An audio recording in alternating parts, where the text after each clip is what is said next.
귀한 찬양 감사드립니다. 할렐루야. 오늘 이 밤에 오신 여러분 한 분 한 분 예수님의 이름으로 환영하고 축복합니다. 우리 좌우에 계신 분 축복하겠습니다. 예수님의 이름으로 사랑하고 축복합니다. 예수님의 이름으로 사랑하고 축복합니다. 한 번 더 합니다. 오늘 이 밤에도 하나님께서 역사하십니다. 오늘 이 밤에도 하나님께서 역사하십니다. 반드시 그렇게 될 줄로 믿습니다. 올해 찬양대에서 귀한 찬양 드렸는데 우리 다 같이 가슴에 두 손 얹고 우리 하나님 앞에 고백하겠습니다.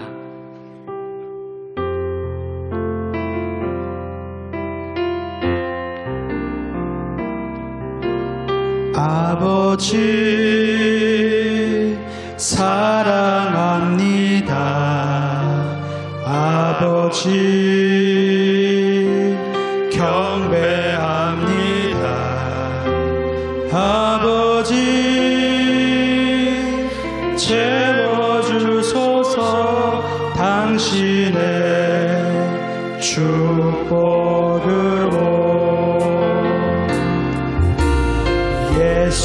예수님 사랑합니다. 예수님 경배합니다. 예수님 채워주소서 당신의 사랑으로. 성령님 사랑합니다. 성령님 경배합니다. 성령님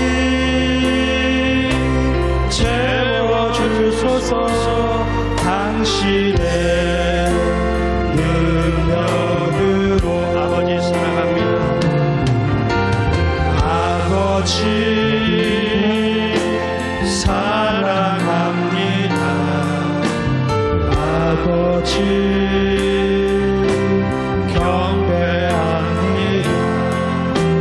경배합니다. 아버지 채워주소서 당신의 축복으로. 이 시간 우리 하나님 앞에 기도할 때 하나님 아버지, 제가 몸은 의자에 앉아 있지만 마음은 아버지 앞에 무릎을 꿇습니다. 그리고 이 시간에 이 밤에 하나님 앞에 마음과 뜻과 정성을 드리길 원합니다. 내 마음을 받아 주옵소서. 사랑합니다. 경배합니다. 이 시간 아버지 앞에 이 고백을 드립니다. 받아 주옵소서. 우리 하나님 앞에 사랑하고 경배하고 높이는 기도, 우리 다 같이 주여 세 번 부르고 합심으로 기도합니다. 주여 주여 주여. 하나님 아버지 오늘 이 시간 이 자리에 아버지 앞에 간구합니다. 성령님께서 함께해 주시고 역사하여 주시고 이 시간 하나님 아버지께서 함께해 주시고 놀라우신 주님의 역사로 임하게 도와주옵소서. 아버지께서 붙잡아 주심을 감사합니다. 성령이여 도와주시고 성령이여 함께해 주시고 하나님 아버지 붙잡아 주옵소서. 우리 하나님 아버지 감사합니다. 하나님 아버지여 도와주심을 감사합니다. 하나님 아버지 이 시간에 아버지 앞에 고백합니다. 사랑합니다. 경배합니다. 우리 하나님 아버지여 함께하여 주옵소서. 아버지께서 들어 주옵소서. 우리 하나님 아버지여 도와주옵시고 놀라우신 주님의 역사 오늘 이 밤에 임하게 하여 주옵시고 하늘문을 열어 주옵소서. 하늘문을 열어 주옵소서. 이 시간에 예배자로 아버지 앞에 나옵니다. 아버지 앞에 기도하러 나왔습니다. 성령님 함께해 주시고 역사하여 주옵시고 오늘 이 밤에 찬양드리고 말씀 듣고 기도할 때 하늘문을 열어주시고 하늘의 신령한 은혜와 땅의 형통함으로 넘치게 채워 주옵소서. 우리 하나님 아버지 감사합니다. 오직 하나님께서 함께해 주시고 아버지께서 붙잡아 주시사 아버지 하나님 이 나라 이 민족을 붙들어 주시고 하나님께서 다시 주권적으로 역사하여 주실 줄로 믿습니다. 성령님이 함께해 주시고 역사하여 주옵소서. 우리 성도님 이 시간에 한 분 한 분 성령님께서 기름 부어주시고 한 분 한 분 예수의 보혈로 덮어 주옵시고 이 나라 이 민족을 살려주시고 긍휼히 여겨 주옵시고 하나님 아버지 한국교회 새롭게 함께하여 주옵소서. 오직 하나님께 감사와 영광을 올립니다. 하나님이 역사해 주실 줄로 믿사오고 이 밤에도 우리들의 기도를 들어주시고 우리 하나님께서 함께하여 주옵소서. 아버지께서 붙잡아 주심을 감사합니다. 성령이여 함께하여 주시고 역사하여 주옵소서. 하나님 감사합니다. 우리 하나님 아버지 감사합니다. 아버지 감사합니다. 아버지 사랑합니다. 아버지 경배합니다. 아버지 채워주소서. 당신의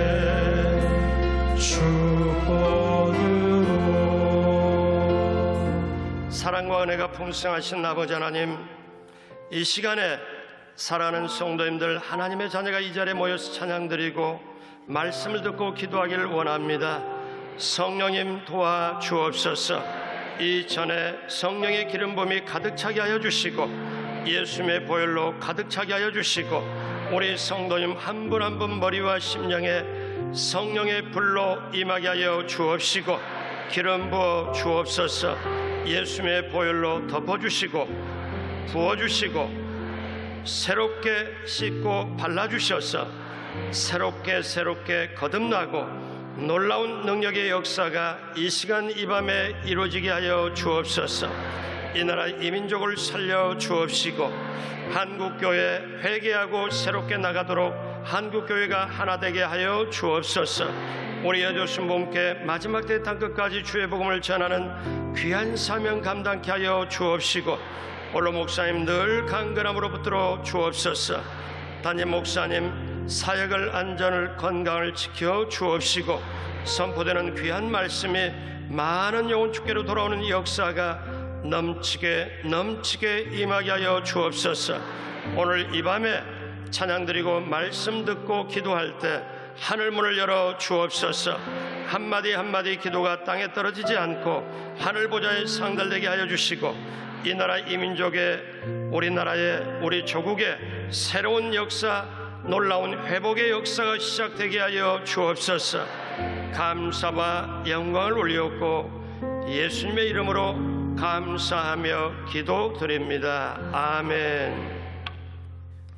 같이 한번 따라서 하시겠습니다. 희망을 선포하는 하나님의 사람, 희망을 선포하는 하나님의 사람, 이 제목으로 여러분과 함께 은혜를 나누겠습니다.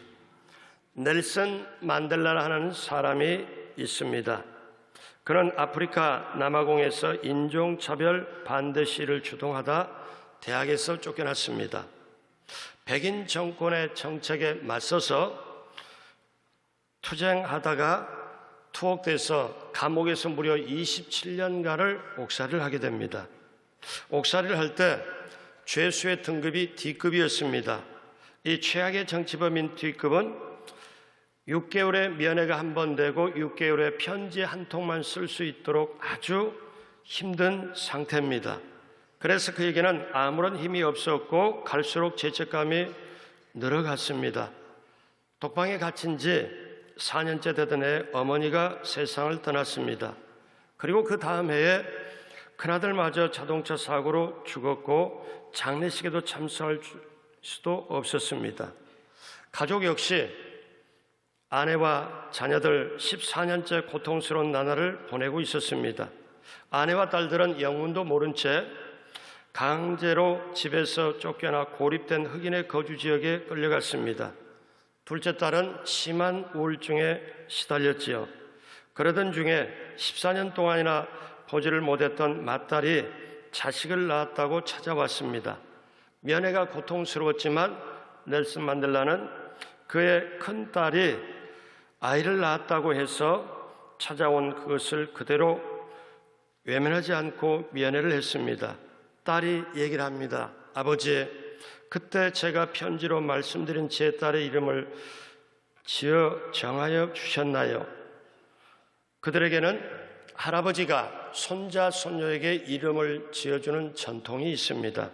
그래서 맏딸은 무수한 고난을 통하여 힘들고 어려웠지만 아주 든든하게 성장했고 결혼도 했고 아이를 낳아서 딸을 낳아서 이름을 지어달라고 감옥에 있는 아버지를 찾아왔습니다. 그는 넬슨 만델라 그 아버지는 맏딸 앞에서 고개를 끄덕끄덕 하면서 작은 쪽지를 내밀었습니다. 딸은 그 쪽지를 조심스럽게 받고 이제 그것을 펴보고는 종이에 얼굴을 묻고 북받쳐 오르는 감정을 어떻게 할 수가 없었습니다. 겨우 참아냈습니다.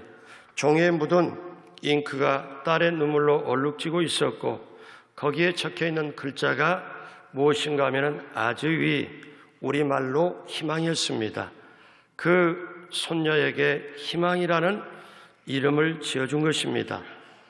넬슨 만델라는 350년에 걸친 인종 분규를 끝낸 종식시킨 공로로 노벨 평화상을 1993년에 받았고 그 이듬해 1994년에 아프리카 남아공, 즉 남아프리카 공화국의 최초로 민주선거를 통하여 흑인 대통령에 당선이 되었습니다.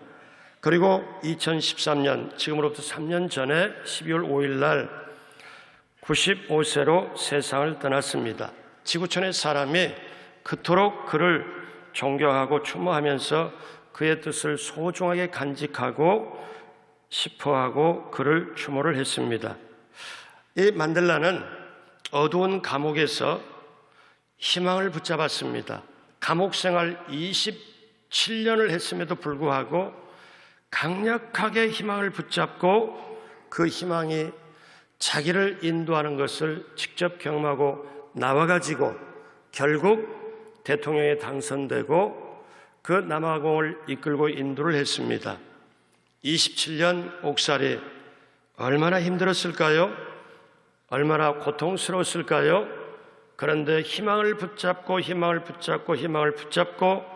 버티면서 살다가 감옥 생활하다가 손녀의 이름을 희망이라고 지어주면서까지 몸부림치면서 희망을 붙잡고 결국 그 희망 그대로 나중에 위대하게 대통령에 당선되고 흑인으로서 지구촌의 가장 존경받고 귀하게 쓰임을 받았습니다. 사랑하는 여러분, 인생의 밤 어두운 고통의 터널을 지날 때 우리가 하늘의 별조차 비치지 않으면 그 어둠은 힘들고 견딜 수가 없을 것입니다. 그러나 아무리 밤이 어두워도 하늘의 별이 총총히 빛나면 어둠을 어둠으로 느끼지 않을 때가 있습니다.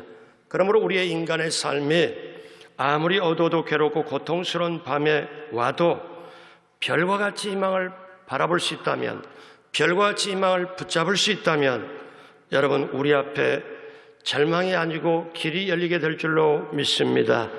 우리의 삶이 어둠과 함께 희망조차 바라볼 수 없으면 그때는 절망이라고 말하지만 여러분 기억하십시오.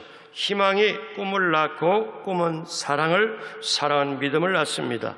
그래서 저와 여러분들이 어떤 상황, 어떤 현장에 있다 할지라도 희망을 붙잡고 나아가게 되시길 주님의 이름으로 축복합니다. 오늘 성경 본문에 보면 사도 바울을 비롯한 270명이 탄 큰 배가 지중해에서 아주 엄청난 풍랑을 만납니다. 유라굴로라는 광풍을 만납니다. 죽을 고비를 만나지요. 아주 절망의 상태입니다. 결국 하나님께서 사도 바울을 통하여 기적을 베풀어 주셔서 276명이 상함이 없이 전부 살아나게 됩니다. 생명을 건지는 기적이 임합니다.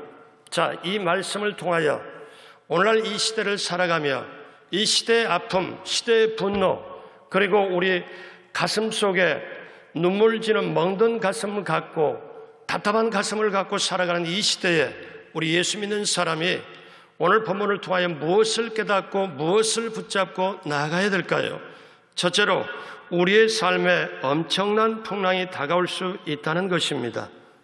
사랑하는 여러분, 저도 여러분도 풍랑을 원하는 분 안 계세요? 어려움을 원하는 분 안 계세요?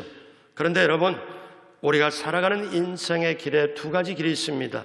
내 생각대로 사는, 내 마음 먹고 내 생각대로 사는 길이 있고, 또 하나는 하나님의 뜻대로 사는 길이 있습니다. 오늘 성경의 본문에 그것이 여실하게 나타납니다. 사도 바울이 재판을 받기 위해 로마로 죄수로서 압송되어 가는 길에 배를 타고 가게 됩니다. 바울이 로마로 죄수로서 압송되어 가는 것은 하나님의 뜻인데 겨울에 배 타고 급히 가는 것은 인간의 뜻이었습니다. 그래서 사도 바울이 이거를 애견하고 말립니다. 자, 겨울에 배를 타고 떠나려고 하니까 사도 바울이 뭐라고 얘기를 하는가 하면은 선장과 선주 백부장에게 그런 얘기를 합니다.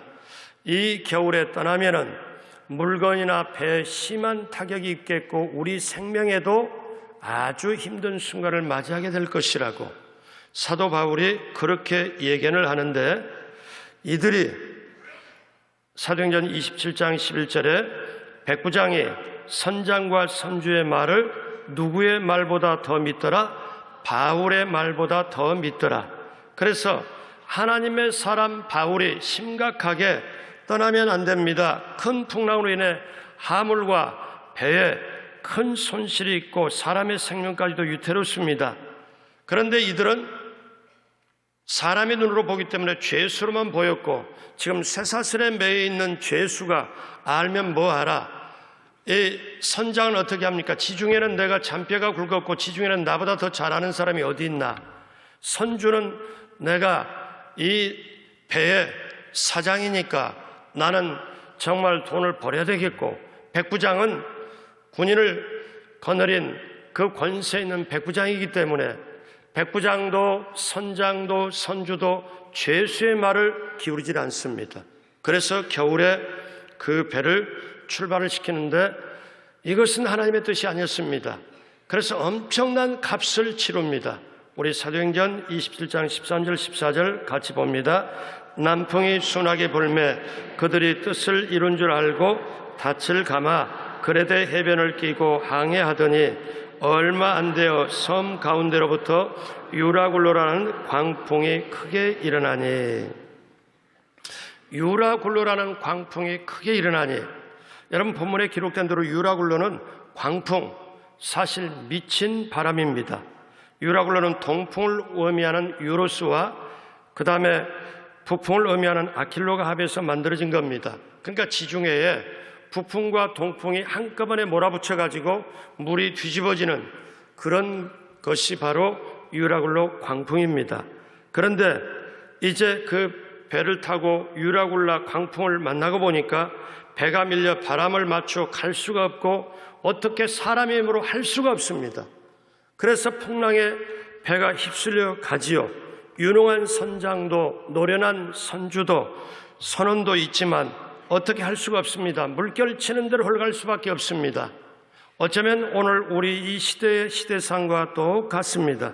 그래서 이제 그 배가 어떻게 갑니까? 도저히 어떻게 강한 바람과 큰 파도를 이겨낼 수가 없어서 선원들이 이건 안 되겠다. 우리가 살아야 되지 않겠나. 그래서 사도행전 27장 18절 우리가 풍랑으로 심히 애쓰다가 이튿날 사공들이 짐을 바다에 풀어버리고 이 짐이 어떤 짐이냐? 로마까지 가지고 가는 화물입니다. 화물을 운송하고 팔면 운송비도 많이 받을 뿐만 아니라 팔면은 이득을 많이 취합니다. 선주가 그렇게 화물도 많이 실었지요. 그런데 배가 너무나 큰 풍랑에 휩쓸리고 지금 배가 자초될 위기에 있으니까 지금 화물이 문제가 아닙니다. 화물 갖다 바다에다 다 던져버리고 배를 좀 가볍게 합니다. 그런데 웬걸 풍랑은 더 심해집니다. 그치질 않습니다. 배가 엄청나게 밑으로 위로 솟구치다가 밑으로 또 이렇게 곤두박질 치고 이 자칫 잘못하면 배가 뒤집어질 수 있는 위기를 느끼자 이제 그 풍랑이 사흘째 되는데 도저히 어찌할 수가 없어서 이젠 전에는 화물까지 엊그제 다 버려버렸지만 이제는 뭘 버리는가 하면은 27장 19절에 보니까 사흘째 되는 날에 배 기구를 그들의 손으로 내버리니라. 바람을 이용해서 가는 돛배지만, 자, 항해하는데 꼭 있어야 될 것을 바람을 맞는 돛대와 돛이 있어야 되고, 방향을 잡는 키가 있어야 되고, 그 다음에 바람이 없을 때 저는 노가 있어야 되는데 이것조차, 배 기구조차 다 버려버립니다. 그러니까 인간으로서는 도저히 어떻게 할 수가 없습니다. 짐도 다 던져버리고, 그 다음에 배 기구도 던져버리고, 이제는 배를 운전할 수도 없고 어떻게 할 수도 없습니다. 그래서 사도행전 27장 20절 다 같이 봅니다. 여러 날 동안 해도 별도 보이지 아니하고 큰 풍랑이 그대로 있음에 구원의 여망마저 없어졌더라. 이제는 살 길이 망망한 거예요. 계속 큰 파도, 그리고 흑암이 위에 뒤에 덮여 있기 때문에 해도 별도 보이질 않습니다. 엄청나게 광풍에 있어서 풍랑이 끌려다니면서 얼마 동안? 무려 14일 동안에 그 풍랑에 끌려다니고 그 풍랑 때문에 죽을 고비를 견디고 있고 이러다가 죽겠구나 하는 것을, 그러니까 성경이 뭐라고 말씀해요? 풍랑이 그대로 있음에 구원의 여망마저 없어졌더라. 그러니까 이 말은 뭐냐면 살 소망이 없어졌더라. 이제는 우리는 죽음밖에 없겠구나. 그렇게 낙심하고 낙담할 수밖에 없는 그들의 가능성입니다. 구원의 가능성은 없고 이제 죽음을 기다릴 수밖에 없는 절망적인 상황입니다. 사랑하는 여러분, 우리가 인생 항해를 하죠. 저와 여러분도 우리가 인생의 배를 운전하면서 가는 것과 똑같습니다. 그럴 때 예기치 않게 바람이 불어오고 때때는 태풍이 불어오고 그 다음에 광풍을 만날 수도 있습니다. 개인적으로 우리가 때때로 사람에게 배신을 당하여 살아갈 의욕을 꺾여버릴 때도 있고, 또 때때로 이혼의 위기 앞에서 너무너무 힘들고 남한테 말을 못하고, 또 병이 와서 암에 걸려서 정말 얼굴이 노랗고 앞이 보이지 않을 처럼 그렇게 돼 있고, 때때로 자녀와의 엄청난 불화가 있어서 가정이 깨질 위기도 있고, 이럴 때 절망할 때가 있습니다. 우리의 삶에 풍랑이 다가옵니다. 자, 굉장히 힘들죠. 자, 국가적으로 나라적으로 이 시대에 지금 유라굴로 광풍이 지금 대한민국에 불어왔습니다. 자, 이것을 어떻게 할꼬? 어쩌면 대한민국 호라는 배가 저 넓은 바다에, 풍랑이는 바다에 떴는데 배가 그 풍랑에 휩싸여 가지고 위태하고 하는 것, 우리가 영적으로 보면 그렇습니다. 정치가 살아야, 정치가 하나님의 공의가 있어야 모든 것이 사는데, 그래야 경제가, 하나님의 정의가 실천되고 경제가 사는데, 신문이나 방송이나 뉴스를 보면은 정말 보고 싶지 않을 정도로 우리의 마음이 가라앉습니다. 이 풍랑을 어찌할꼬? 예전에보다 신문이나 이런 걸 보면은 어떻게 나옵니까?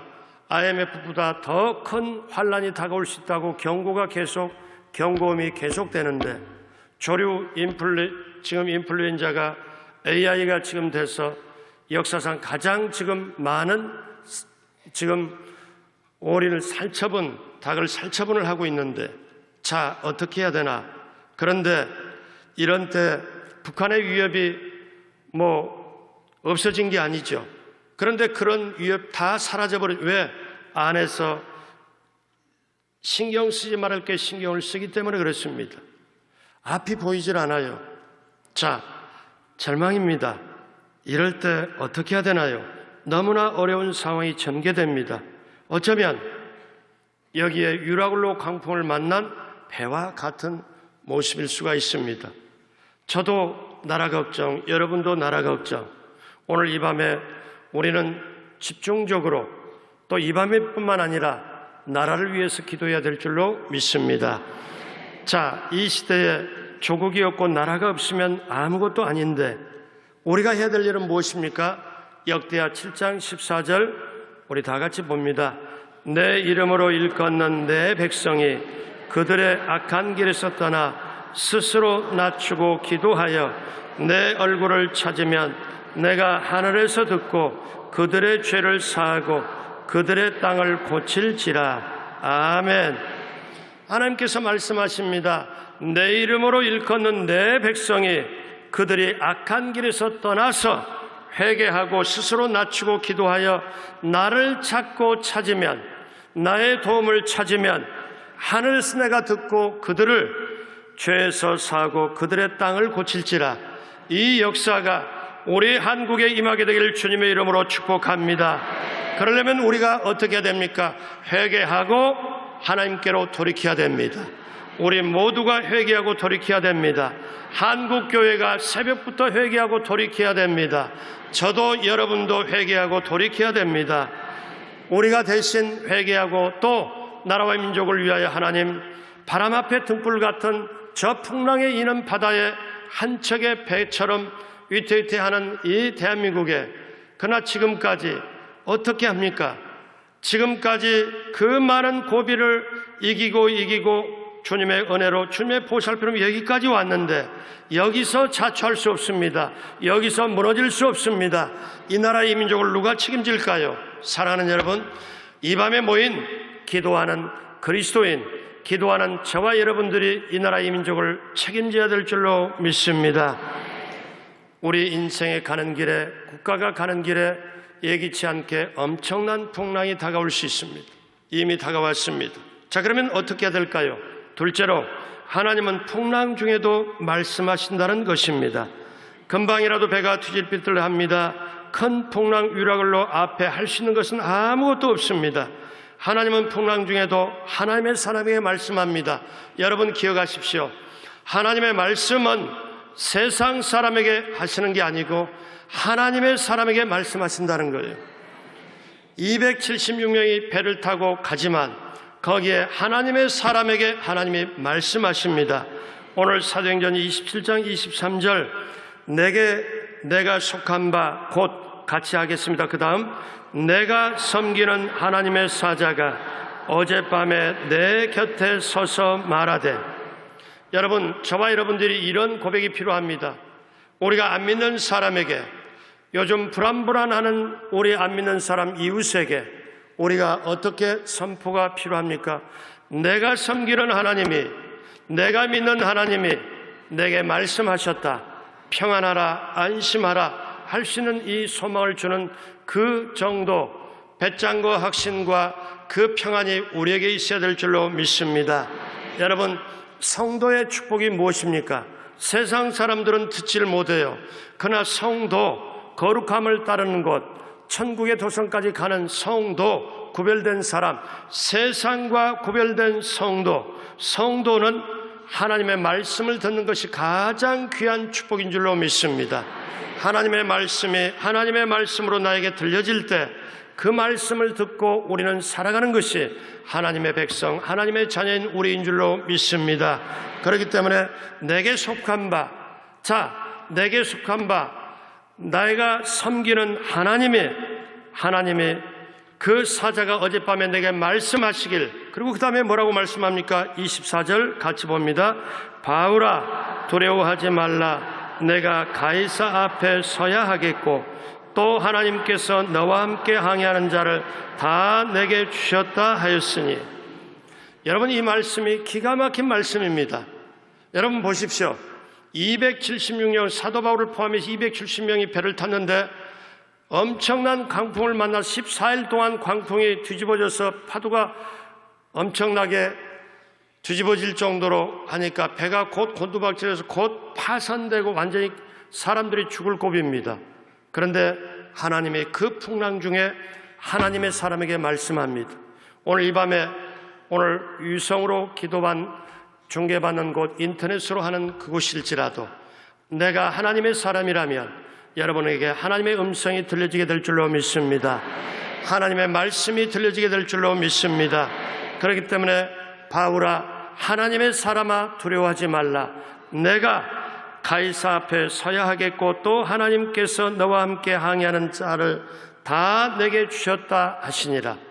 여러분, 왜 이게 너무나 중요한 말씀입니까? 다른 사람, 여기에 백부장도 타 있고 선원도 타 있고 그 다음에 승객들도 타 있고 선주도 있고 여기에 선장도 있지만 그들은 유라굴로 광풍왕에 아무것도 할 수가 없습니다. 사랑하는 여러분, 나라가 이렇게 될 때 지금 현재 누가 책임지고 할 수 있는 일이 있나요? 할 수도 없는 상황에 벌어지고 있잖아요. 그러면 누가 이 나라를 책임져야 됩니까? 그런데 하나님은 기가 막히게 말씀합니다. 이 배에 탄 사도 바울을 뺀 275명의 운명을 누가 지고 있을까요? 하나님이 지고 있습니다. 그런데 하나님이 누구에게 맡깁니까? 눈으로 보일 때는 죄수입니다. 눈으로 보일 때는 쇠 사슬을 지금 차고 있습니다. 죄수입니다. 유일하게 275명 중에 죄수 혼자입니다.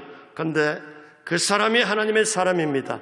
눈에 보이는 세상의 환경이 문제가 아니라 돈이 없는 게 문제가 아니고, 그 다음에 우리가 좀 여건이 어려운 건 문제가 아니고 내가 하나님의 사람이냐 아니냐가 이게 문제인 줄로 믿습니다. 하나님은 하나님의 사람이 죄 가운데 있던 아니면 어떤 무슨 억울한 힘을 당하던 쇠사슬이 있던 하나님의 사람에게 말씀하신다는 사실이에요. 그리고 놀라운 것은 275명의 이 사람의 운명을 너에게 맡겼다. 이 사람의 생명을 너에게 맡겼다. 기가 막힌 거 아닙니까? 세상에서는 도저히 생각할 수 없습니다.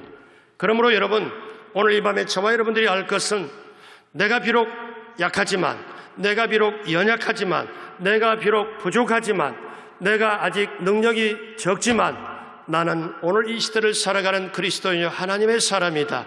나에게 하나님은 중보하라고 맡기셨다. 나의 기도를 하나님이 들어주신다.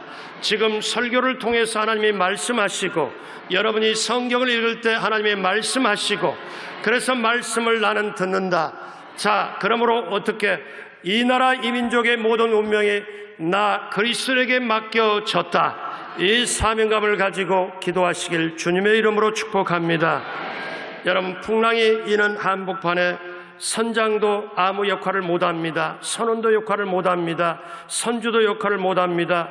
군세를 가진 백부장도 역할을 못합니다. 어떤 힘도 어떻게 할 수가 없습니다. 하나님의 사람 사도 바울, 육신으로 눈에 보일 때는 죄수의 신분이지만 하나님의 말씀을 들을 줄 알았습니다. 그 듣는 사람에게 나머지 운명을 맡깁니다. 이게 하나님의 방법입니다. 그러므로 여러분 한 분 한 분은 보통 사람이 아닙니다. 여러분의 한 분 한 분의 가정이 살고 지역이 살고 이 나라가 사는 줄로 믿습니다. 그렇기 때문에 사랑하는 여러분, 하나님께서 너와 함께 항해하는 자를 다 내게 주셨다 하셨으니, 그러므로 배 탄 사람 모두를 사도 바울에 맡깁니다. 여기에 성도의 자부심, 우리 그리스도인의 자부심이 있습니다. 세상에 꿀릴 필요가 없습니다. 나 하나님 자녀에게 하나님은 함께 하신다. 하나님의 말씀이 여러분에게 들려지시길 주님의 이름으로 축복합니다. 소돔과 고모라가 왜 멸망했습니까? 의인 10명이 없어서, 요즘 말로 말하면 중보기도자 10명이 없어서. 근데 또 하나가 왜 그렇게 됐을까? 소돔과 고모라가, 소돔과 고모라는 그 성에서 말씀을 전하는 자가 없고 말씀을 듣는 자가 없어요. 기억하십시오.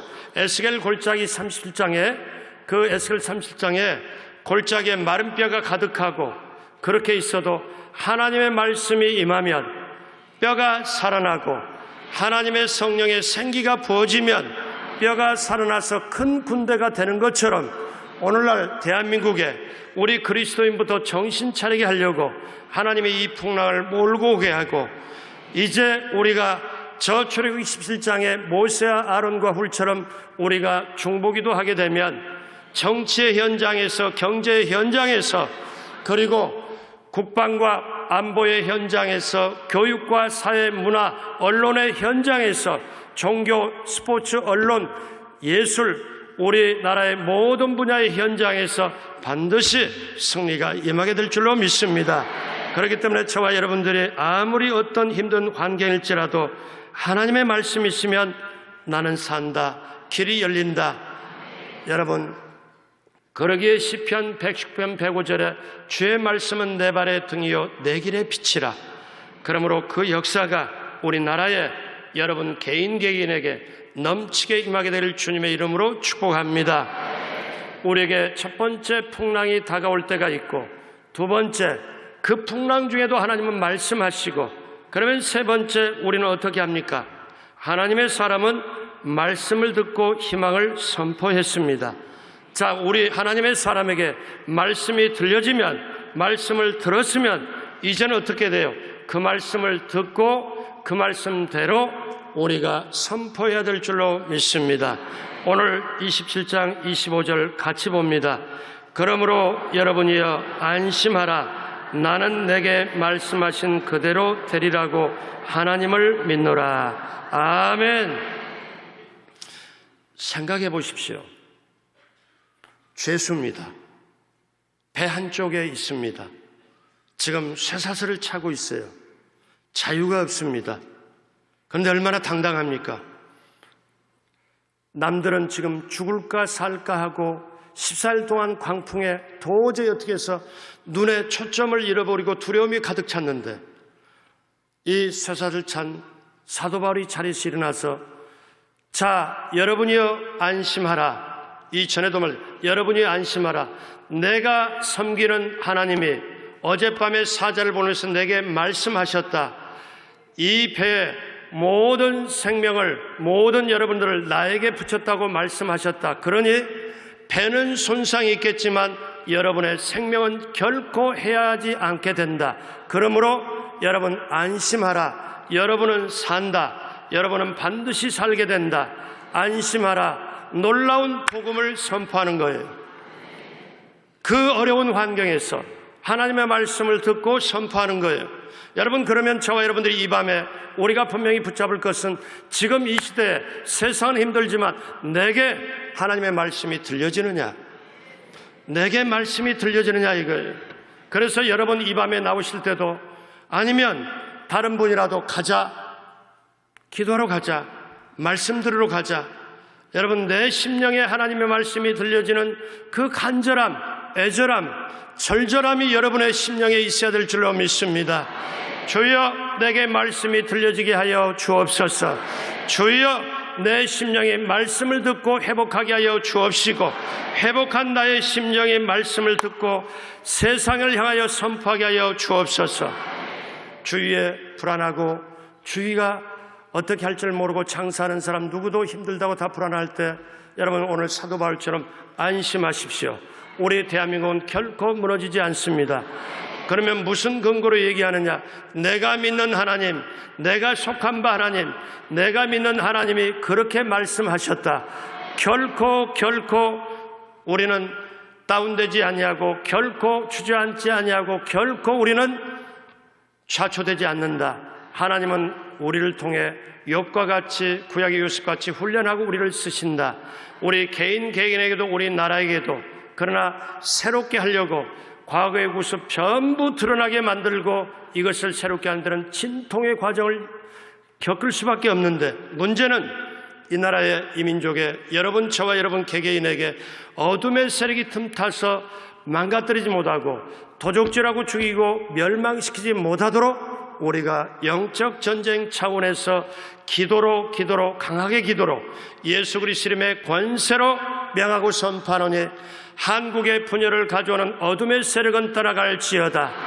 저 국회에서 분열을 가져오는 어둠의 세력, 흑암의 세력은 떠나갈지어다. 예수 그리스도의 보혈의 권세로 명하고 선포하노니, 이 모든 어둠의 세력은 떠나갈지어다. 나의 환경에서 떠나갈지어다.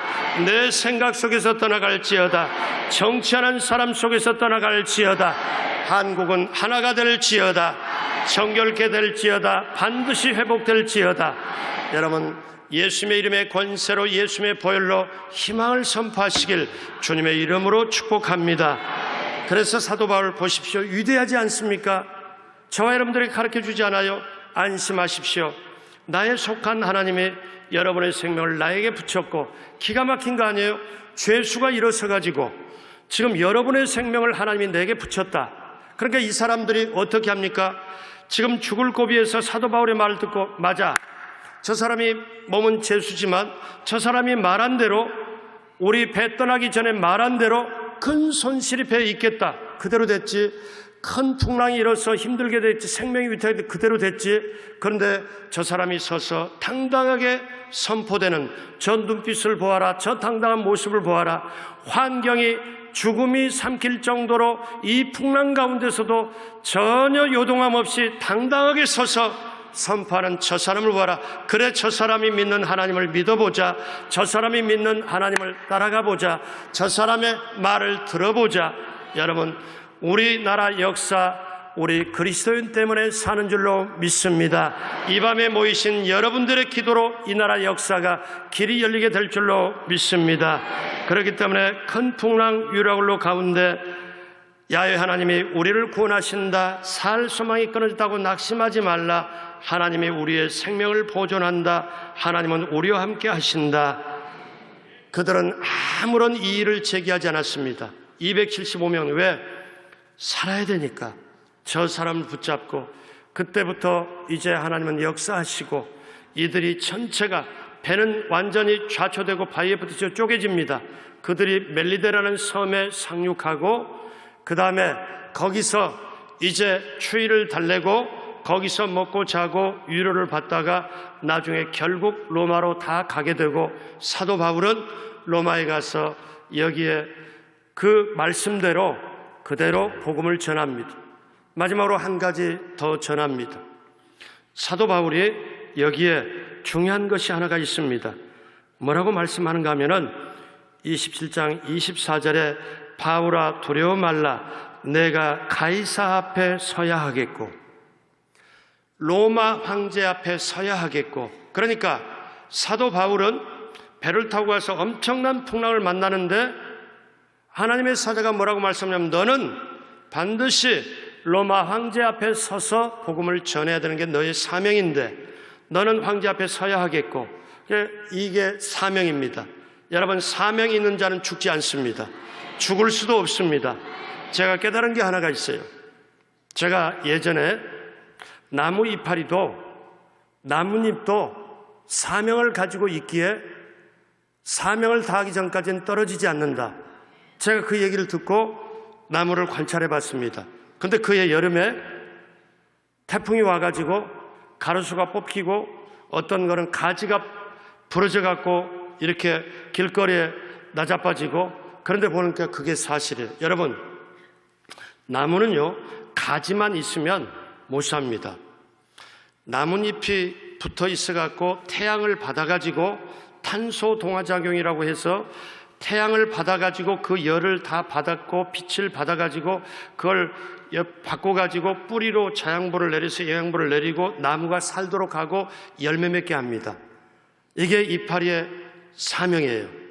그런데 이파리가 사명인데 이 푸른 잎이 여름에 태풍 분다고 이파리가 떨어지지 않아요. 병든 건 떨어지지만 병이 안 든 건 떨어지지 않아요. 가지가 부러져도 안 떨어져요.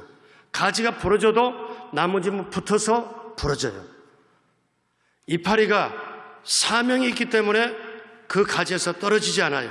근데 이 이파리가 가을까지에서 사명을 다하고, 사명을 다하면 이파리가 노랑잎으로 다 변화되는데, 가을 늦가을에 바람이 안 불어도 사명이 다 끝나면 바람이 없는데도 하나씩 둘씩 떨어져요.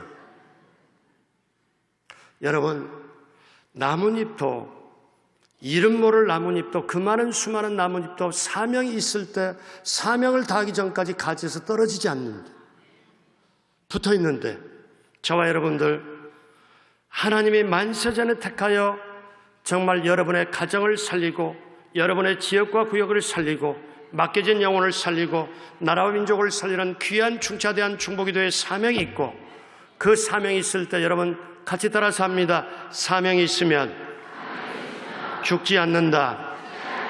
사명이 있으면 사명을 다하기까지 죽을 수도 없다. 아멘. 그렇기 때문에 사도 바울에게 어떻습니까? 사도 바울은 그 말씀을 듣고 확신을 가졌습니다.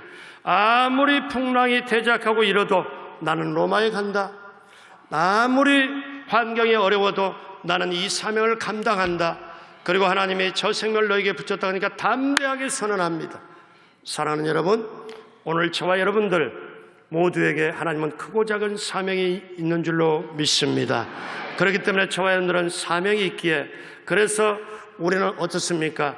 사명이 있기에 저와 여러분들은 흔들릴 수가 없고, 믿음이 있기에 우리는 낙심할 수가 없습니다.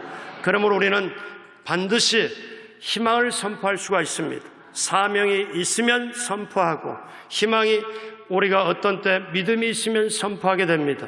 오늘 말씀 제가 준비하면서 어제 오늘 새벽에 새벽기도 오늘 인도하면서 나라 민족을 위해서 기도하면서 제게 울컥울컥 하는 마음이 와요. 지금까지 어떻게 지켜온 나라인데, 지금까지 어떻게 해온 나라인데, 주여 여기서 넘어지면, 여기서 자초하면 안 됩니다. 하나님, 이 한국을 살려주십시오. 한국을 건져주십시오. 이 한국을 붙들어 주십시오. 그리고 우리는 힘있고 간절하게 나라 민족을 위해서 기도하지 못했던 거 회개하고 더 기도하겠습니다. 우리는 이 밤에도 그 기도하는 사명이 있는 줄로 믿습니다. 그래서 우리는 어떤 상황에서도 우리는 저와 여러분들이 분명히 알 것은, 여기에 우리 인생에 예기치 않게 큰 엄청난 풍랑이 다가올 수 있다는 것, 개인에게도 나라에게도. 욥에게도 큰 풍랑이 다가왔지만 그 풍랑을 통하여 정금같이 나오게 되는 놀라운 역사가 있었고, 구약의 요셉에게도 엄청난 풍랑이 다가와서 노예로 팔리고 감옥에 갇혔지만 사명이 있고 하나님의 섭리가 있기에 오히려 그것이 훈련 기간이 되었고, 하나님, 그 살아계신 하나님께서 우리나라를 불꽃같은 능자로 보아주시고 지켜주시면 저와 여러분들이 어떻습니까? 이것이 하나님의 훈련을 통과하고 저와 여러분들 낮아지고 겸손해서 정말 희망을 선포하고 나가면 하나님이 우리나라를 책임져 주시고, 저와 여러분들은 이 시대에 아무리 힘들다 할지라도 승리자가 되고 영원한 천국의 한국까지 이르는 인생의 배를 우리 주님께서 운전해 주실 줄로 믿습니다. 그러므로 결코 낙심하지 마십시오. 낙심할 수가 없습니다. 왜? 세상보다 더 크신 우리 하나님이 우리 아버지가 되주시고, 영원한 우리 예수님, 어제나 오나 영원토록 동일하신 예수님이 우리의 주님이고 우리를 건져주시고 우리를 인도하시기 때문에 우리는 낙심할 수가 없고, 성령님이 우리 가운데 계시기 때문에 우리를 인도하시고 우리를 도와주시기 때문에 우리는 낙심할 수가 없습니다. 낙심이나 염려나 근심이나 걱정이나 혹시나 절망의 생각이 들어온다면은 나사렛 예수 그리스도의 권세로 명하고 선포하니 어둠의 생각은 떠나갈지어다. 기도로 바꾸는 이 시대에 살아있는 희망을 선포하는 하나님의 사람, 바로 여러분입니다. 하나님의 사람, 바로 여러분입니다. 희망을 선포하는 여러분 되어 이 시대의 역사를 이끌어가고, 한 시대의 역사 속에, 한 역사 속에 살아가는 이 굴곡된 현장에서 주님과 더불어 승리하는 하나님의 아버지의 축복으로, 예수님의 사랑으로, 성령님의 권능과 능력으로 채워서 중보하며 이 나라를 살리게 하는 귀한 손길로 희망을 선포하는 사역자로 쓰임받는 여러분 되시길 주님의 이름으로 축복합니다. 기도하시겠습니다. 하나님 아버지, 감사합니다. 오늘 이 밤에 불러주심을 감사합니다. 말씀하여 주심을 감사합니다. 어떤 상황, 어떤 조건, 어떤 것이라도 하나님 앞에 감사하며 합력하여 선을 이루어줄 줄로 믿사옵고, 기도하며 나가는 이 시대를 살리는 중보자가 되게 하여 주옵시고, 그렇게 먼저 그 나라의 거의를 구할 때 모든 걸 도우시는 역사가 이 나라 이 민족의 우리 사랑하는 성도님 개인과 삶의 현장에 넘치게 임하게 하여 주옵소서. 감사하옵고 예수님의 이름으로 감사하며 기도합니다. 아멘.